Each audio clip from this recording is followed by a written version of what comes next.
Right breaking చూస్తున్నాం. Telangana assembly సమావేశాలలో ఆసక్తికర సంఘటన చోటు చేసుకుంది. విపక్ష నేత హోదాలో అసెంబ్లీకి వచ్చిన మాజీ ముఖ్యమంత్రి కేసీఆర్ తో సీఎం రేవంత్ రెడ్డి కరచాలనం చేశారు. సభలో కేసీఆర్ వద్దకు వెళ్లి పలకరించారు. కేసీఆర్ ఆరోగ్యం గురించి సీఎం రేవంత్ రెడ్డి వాకప్ చేశారు. మంత్రులు ఉత్తమ్, కోమటిరెడ్డి, శ్రీధర్ బాబు, అడ్లూరి లక్ష్మణ్, సీతక్క, ఎమ్మెల్యే నవీన్ యాదవ్ ఆయనను పలకరించి అభివాదం చేశారు. అసెంబ్లీ సమావేశాల తొలి రోజు దివంగత మాజీ ఎమ్మెల్యేలు రామరెడ్డి, దామోదర్ రెడ్డి, కొండా లక్ష్మారెడ్డిలకు సంతాప తీర్మానాలను సభలో ప్రవేశపెట్టారు. అనంతరం సభ్యులు సంతాపం తెలిపారు.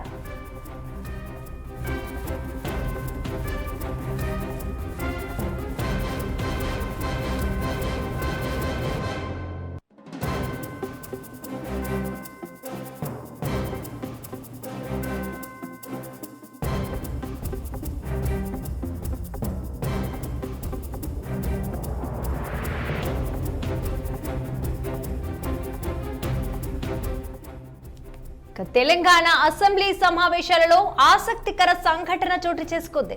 విపక్ష నేత హోదాలో అసెంబ్లీకి వచ్చిన మాజీ ముఖ్యమంత్రి కేసీఆర్ తో సీఎం రేవంత్ రెడ్డి కరచాలనం చేశారు. సభలో కేసీఆర్ వద్దకు వెళ్లి పలకరించారు. కేసీఆర్ ఆరోగ్యం గురించి సీఎం రేవంత్ రెడ్డి వాకప్ చేశారు. మంత్రులు ఉత్తమ్, కోమటిరెడ్డి, శ్రీధర్ బాబు, అడ్లూరి లక్ష్మణ్, సీతక్క, ఎమ్మెల్యే నవీన్ యాదవ్ ఆయనను పలకరించి అభివాదం చేశారు. అసెంబ్లీ సమావేశాల తొలి రోజు దివంగత మాజీ ఎమ్మెల్యేలు రామరెడ్డి, దామోదర్ రెడ్డి, ఇక కొండా లక్ష్మారెడ్డిలకు సంతాప తీర్మానాలను సభలో ప్రవేశపెట్టారు. అనంతరం సభ్యులు సంతాపం తెలిపారు.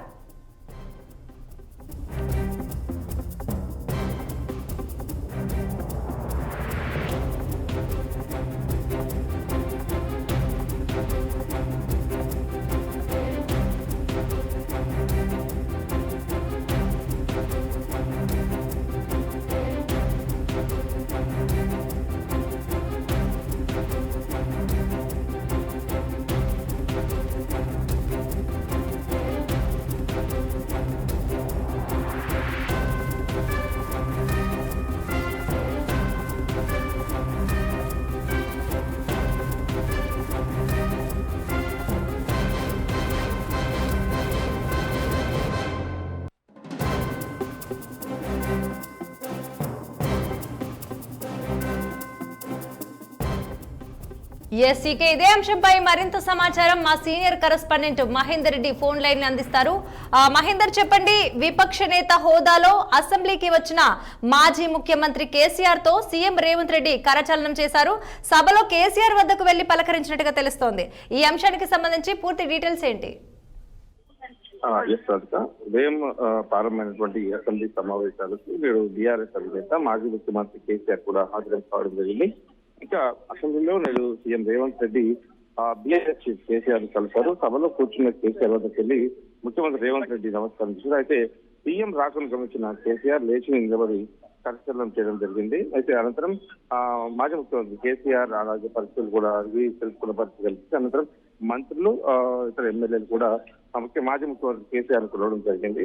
ఇక సభ ఉదయం 10:30 గంటలకు సమావేశం ప్రారంభమై మరి కేసీఆర్ ఆరోగ్యం, యోగక్షేమ గురించి ముఖ్యమంత్రి అడిగి తెలుసుకున్నట్టు సమాచారం. మరి కేసీఆర్ వద్దకు ముఖ్యమంత్రి రేవంత్ పాటు మంత్రులు కూడా వచ్చిన పరిస్థితి ఉంది.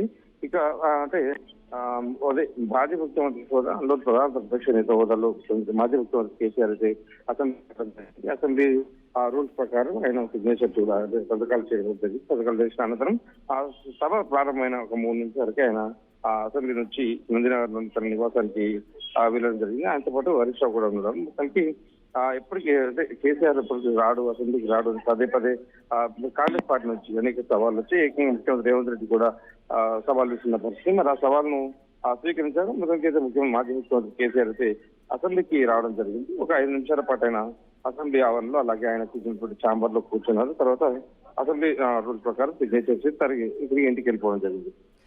మహేందర్, చూసుకున్నట్లయితే ప్రధానంగా అసెంబ్లీ సమావేశాల్లో ఎలాంటి అంశాలపై చర్చ సాగబోతుంది? అంటే ప్రధానంగా నీళ్లు విషయం ప్రధానంగా ప్రారంభ దగ్గరది కావచ్చు, ఇప్పటికీ ఏదైనా మాట్లాడినట్టు సాధకుల అంశాలు కావచ్చు, వీటన్నిటి కూడా ఎజెండాగా ప్రధానంగా పరిస్థితి కనిపిస్తుంది.